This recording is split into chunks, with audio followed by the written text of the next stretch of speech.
प्रकाशित वाक्य 9 पर्व। तत्पर पंचम दूत तुरीध्वनि करते मु आकाशरू गोटे नक्षत्र पृथ्वी में पतित हेबार देखिली। ताहाकु पाताल कुंडर चाबी दिगला। से पाताल कुंड फिटाते से बृहत भाटीर धूम परी धूम उठिला। आउ से पाताल कुंडर धूम हेतु सूर्य पुणी आकाश अंधकारच्छन्न हेला। धूम मध्यरु पंगपाल बाहर होई पृथ्वी को आसिले। सेमानकु पृथ्वीर बिछार शक्ति परी शक्ति दिगला।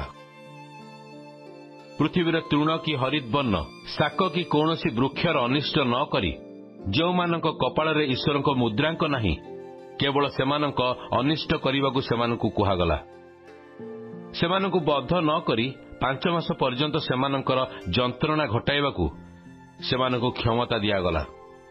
बिछा मनुष्य को मारिले जेपरी जंत्रणा हुए यही जंत्रणा सही प्रकार। सही समय मनुष्य माने मृत्युर अन्वेषण करिवे किंतु कौनसी प्रकार ताहार उद्देश्य पाइबे नहीं। सेमाने मरिबाकू बांछा करिवे किंतु मृत्यु सेमानक ठारू पलायन करिवो। पंगपाल मानकर आकृति युद्धार्थे सर्जित अश्व मानकर सदृश्य। सेमानक मस्तकर आवरण सुवर्ण मुकुट तुल्य। पुणी सेमानकर मुख मनुष्य मानक मुख सदृश्य। स्त्री लोक मानकर केश सदृश्य। सेमानकर केश सिंहवंत तुल्य सेमानकर दंत। लोह उरस्त्राण परी सेमानकर उरस्त्राण। पुणी रथ और रणक्षेत्र रे धावमान अनेक अश्वଙ୍କ शब्द परी सेमानक पक्षर शब्द। बिछार लांगुड़ और नाहुड़ परी सेमानकर लांगुड़ और नाहुड़। 5 मास पर्यंत मनुष्य मानकर क्षति करने सेमानक लांगुड़े शक्ति थिला। पाताल कुंडर दूत सेमानकर राजा। ताहार नाम एब्री भाषा अब्दोन और ग्रीक भाषा अपोलियन। प्रथम संतापगत हेला। देख या परे आउ 2टी संताप आसुअछि।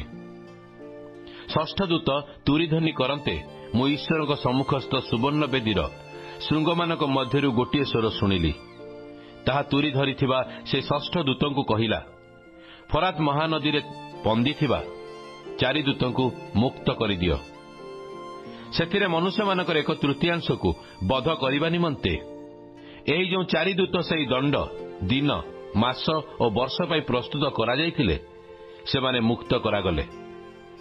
अश्वराई सैन्य मानकर संख्या 20 कोटी। मु सेमानक संख्या शुणिली। आउ मु दर्शन रे अश्व सेमानक आरोही मानकु एही प्रकार देखिली। सेमानकर उरस्त्राण अग्निवर्ण नीलवर्ण और गंधक वर्ण। अश्व मानक मस्तक सिंह मानक मस्तक सदृश्य। आउ सेमानक मुखरु अग्निधूम और गंधक निर्गत हेउथला। सेमानक मुखरु निर्गत अग्नि और धूम और गंधक रूप एही 3 क्लेश द्वारा मनुष्य मानकर 1/3 बध करागले। कारण अश्व मानकर शक्ति सेमानकर मुख और लांगुड़े थिला।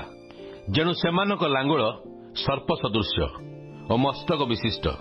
तद्वारा सेमाने क्षति करती। जो अवशिष्ट मनुष्य माने एही समस्त क्लेश द्वारा बध करा जाई नथिले सेमाने आपणा आपणा हस्तकृत कर्मरु मन परिवर्तन कले नहीं।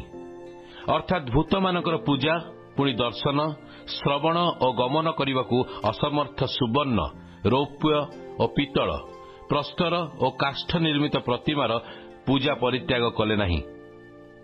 आउ सेमाने आपण मानकर नरहत्या कुहुक व्यभिचार और चौज कर्मरु मन परिवर्तन कले नहीं।